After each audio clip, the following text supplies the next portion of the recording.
Imagine being dragged into a cold, windowless chamber, surrounded by men who already believe you're guilty. The truth doesn't matter anymore.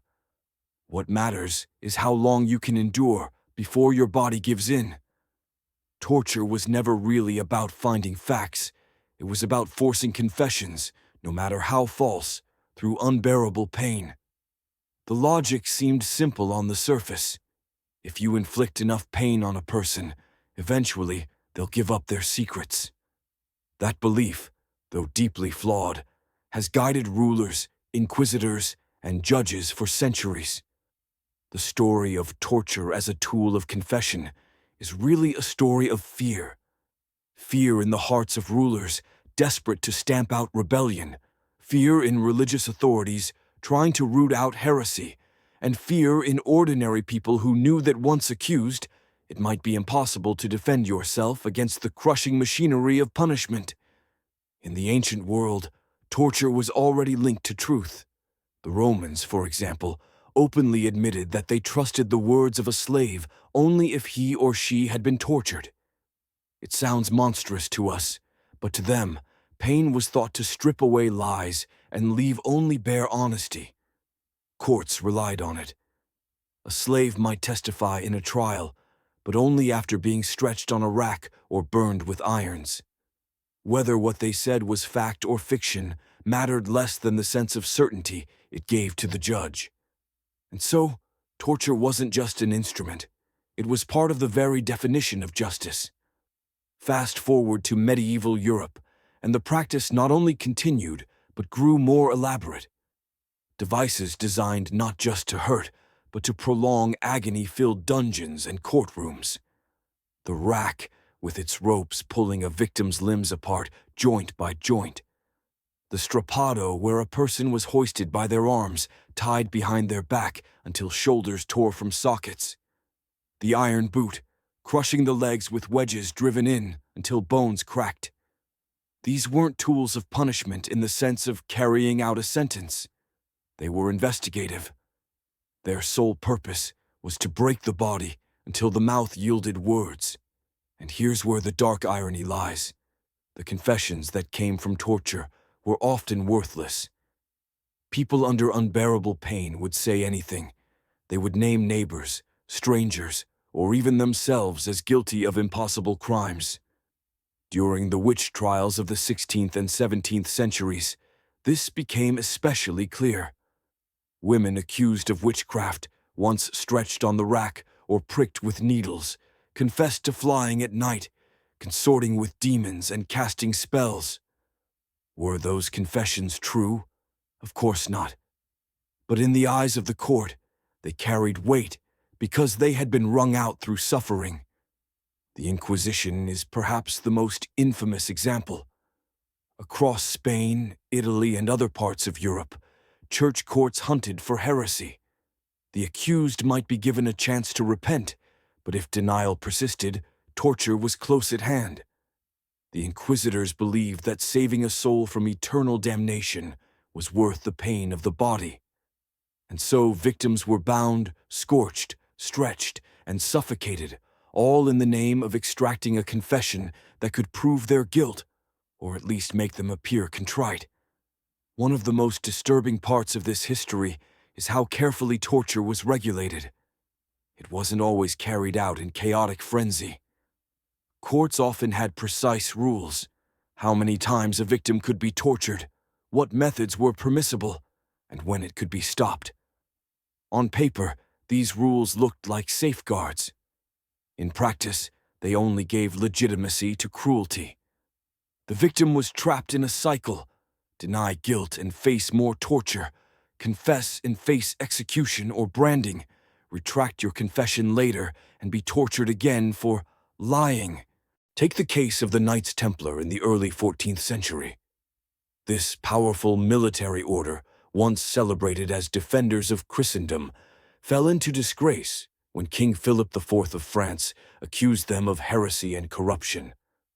Hundreds of knights were arrested. Under torture, many confessed to blasphemy, idol worship, and obscene rituals.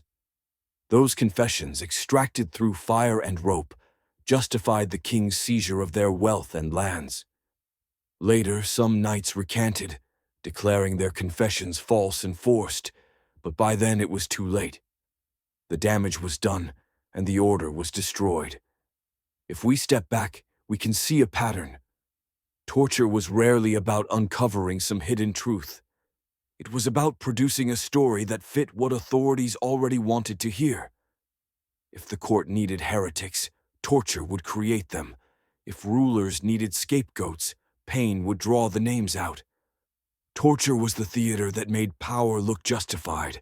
Even in societies that valued philosophy and reason, torture found a place. Ancient Athens prided itself on democracy and debate, but slaves were still tortured for testimony. The idea that the truth had to be beaten out of certain classes of people was deeply embedded, and that belief carried forward for centuries, shaping laws and practices across Europe and beyond. By the Enlightenment, cracks began to show in this logic.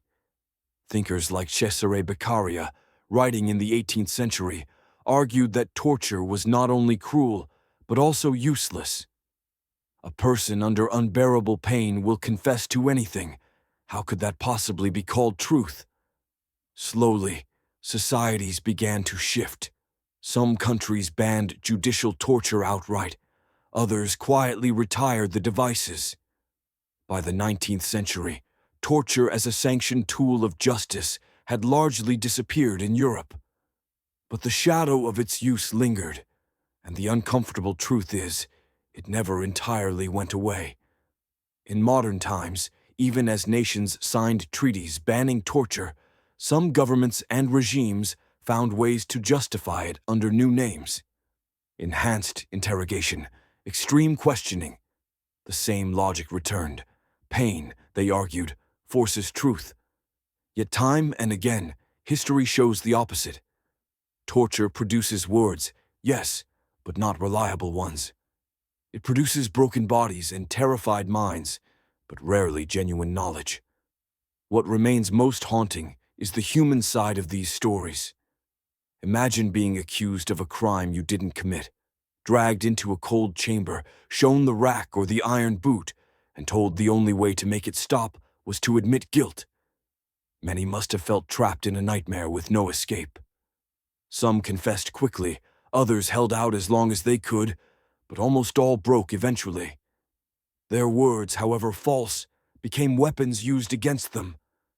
The use of torture to extract confessions reveals something essential about power.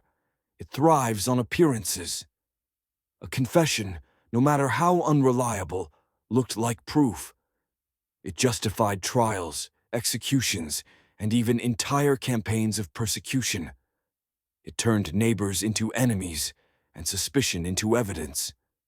And once written down in the records, those forced confessions shaped history itself, leaving us to sift through archives filled with words spoken under duress. Today, when we look back on the racks, the gallows, and the interrogation chambers, it's easy to recoil at the cruelty. But it's just as important to recognize the mindset that allowed it. People truly believed that pain could carve away lies. They believed that the silence of the accused was proof of guilt, and that words wrung out in agony were closer to the truth than words spoken freely. That way of thinking, as flawed as it was, gave torture its terrible staying power. The lesson, then, isn't only about the brutality of the past. It's about how fear and authority can twist our sense of justice. Whenever society decides that the ends justify the means, that cruelty is acceptable if it produces results, we risk stepping back into those dark chambers.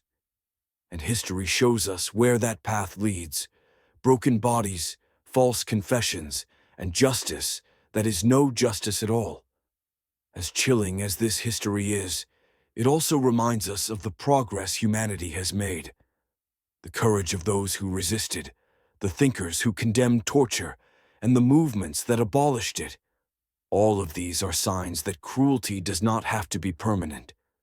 We can choose a better way, but only if we keep remembering what was once done in the name of truth. Torture chambers may belong to the past, but the warning they carry is timeless. When fear replaces truth, when pain becomes a substitute for justice, humanity itself is at risk. Remember, history isn't just something to study. It's a mirror reminding us of what must never be repeated. If you found this journey through history eye-opening, I'd be honored if you joined our community here on the channel. Your curiosity and support keep these forgotten stories alive. Don't forget to like, share, and subscribe, and let me know your thoughts in the comments. Together, we can keep shining light on the darkest corners of the past.